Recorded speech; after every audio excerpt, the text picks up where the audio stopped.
গৰ্ভাৱস্থাত এজনী গৰ্ভৱতী মহিলা শকত হোৱা, গৰ্ভত ল'ৰা নে ছোৱালী হোৱাৰ লক্ষণ। নমস্কাৰ বন্ধু বান্ধৱীসকল, আপোনালোকক মোৰ চেনেল অসমীয়াত ঘৰুৱা দিহা বাই চন্দ্ৰকলালৈ স্বাগতম জনালোঁ। বন্ধু বান্ধৱীসকল, আজিৰ এই প্ৰেগনেঞ্চি ভিডিঅ'টিত আমি জানিম গৰ্ভাৱস্থাত এজনী গৰ্ভৱতী মহিলা যদি শকত হৈ আছে তেন্তে কি এইটো এটা গৰ্ভত ল'ৰা নে ছোৱালী হোৱাৰ লক্ষণ হয় নেকি, তাৰে বিষয়ে আজি আমি এই ভিডিঅ'টিত জানিম। বন্ধু বান্ধৱীসকল, কি হয় যেতিয়া এজনী মহিলাই গৰ্ভধাৰণ কৰে তাৰপিছত কি হয়, গৰ্ভৱতী মহিলাৰ জনাৰ উৎসুকতা থাকে যে তেওঁৰ গৰ্ভত থকা শিশু কি হয়, ল'ৰা হয়নে ছোৱালী হয়। লগতে তেওঁৰ পৰিয়ালবৰ্গৰো জনাৰ উৎসুকতা থাকে যে গৰ্ভৱতী মহিলাৰ গৰ্ভত থকা শিশু কি হয়, ল'ৰা হয়নে ছোৱালী হয়। এনে তেওঁলোকে বিভিন্ন ধৰণৰ উপায় কৰি থাকে বা লক্ষণৰ দ্বাৰা জানিব বিচাৰে যে গৰ্ভৱতী মহিলাৰ গৰ্ভত থকা শিশু কি হয়, ল'ৰা হয়নে ছোৱালী হয়। বন্ধু বান্ধৱীসকল, আপোনালোকে জানে যে ভাৰতৰ লিংগ পৰীক্ষা কৰিব নোৱাৰি। ভাৰতৰ লিংগ পৰীক্ষা কৰাটো দণ্ডনীয় অপৰাধ হয়। আপোনালোকে কোনো ধৰণৰ মেডিকেল হেল্প ল'ব নোৱাৰে। কিন্তু এনেকুৱা কিছুমান উপায় আছে বা লক্ষণ আছে যাৰ দ্বাৰা আপোনালোকে গম পাব পাৰে যে গৰ্ভৱতী মহিলাৰ গৰ্ভত থকা শিশু কি হয়, ল'ৰা হয়নে ছোৱালী হয়। আৰু গৰ্ভাৱস্থাৰ সময়ছোৱাত এজনী গৰ্ভৱতী মহিলাৰ শৰীৰত বিভিন্ন ধৰণৰ পৰিৱৰ্তন দেখা যায়।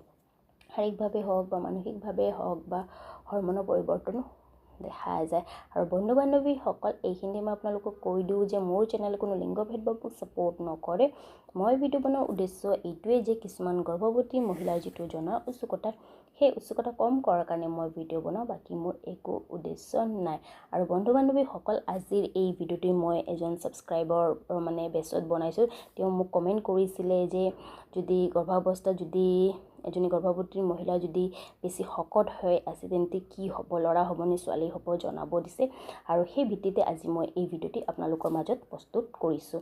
আহক তেন্তে বন্ধু বান্ধৱীসকল, এতিয়া আমি জানো গৰ্ভাৱস্থাত যদি এজনী গৰ্ভৱতী মহিলা শকত হৈ আছে তেন্তে এইটো কি গৰ্ভত ল'ৰা নে ছোৱালী হয় তাৰে বিষয়ে। বন্ধু বান্ধৱীসকল, আগৰ দিনৰ আইতাহঁতে কোৱা মতেও হয় আৰু মানা হয় যে গৰ্ভাৱস্থাৰ সময়ছোৱাত যদি এজনী গৰ্ভৱতী মহিলা শকত হৈ আছে বেছিকৈ, তেন্তে মনা হয় যে তেওঁৰ গৰ্ভত থকা শিশু এজন ল'ৰা হয় বুলি। আৰু এটা ৰিচাৰ্চতো কোৱা গৈছে যে গৰ্ভাৱস্থাৰ সময়ছোৱাত যদি এজনী গৰ্ভৱতী মহিলাৰ 15 পৰা 20 কেজি যদি ওজন বাঢ়ে তেন্তে তেওঁৰ গৰ্ভত থকা শিশু এজন ল'ৰা হয় বুলি। গতিকে বন্ধু বান্ধৱীসকল, এয়া আছিলে গৰ্ভাৱস্থাত এজনী গৰ্ভৱতী মহিলা শকত হোৱা, ল'ৰা নে ছোৱালী তাৰে বিষয়ে। যদি আপোনালোকক মোৰ এই ভিডিঅ'টিত বা জানকাৰী ভাল লাগিছে তেন্তে মোৰ ভিডিঅ'টো লাইক কৰিব, লগতে মোৰ ভিডিঅ'বোৰ শ্বেয়াৰ কৰিব, লগতে মোক কমেণ্ট কৰি জনাব যে কেনেকুৱা লাগিল মোৰ ভিডিঅ'টি বা আগলৈ কিবা প্ৰেগনেঞ্চি ৰিলেটেড জানিব বিচাৰিছে মোক কমেণ্ট কৰি জনাব, ঠিক আছে। লগতে মোৰ চেনেলটো ছাবস্ক্ৰাইব কৰিব, তাৰে ওচৰত থকা নটিফিকেশ্যনৰ বেলখন প্ৰেছ কৰি দিব, কাৰণ আপোনালোকে যদি নটিফিকেশ্যনৰ বেলখন প্ৰেছ কৰে তেন্তে মই আগলৈ এনেকুৱা প্ৰেগনেঞ্চি ৰিলেটেড ভিডিঅ' আনিলে আপোনালোকে প্ৰথমতে নটিফিকেশ্যন পাই যাব। ধন্যবাদ।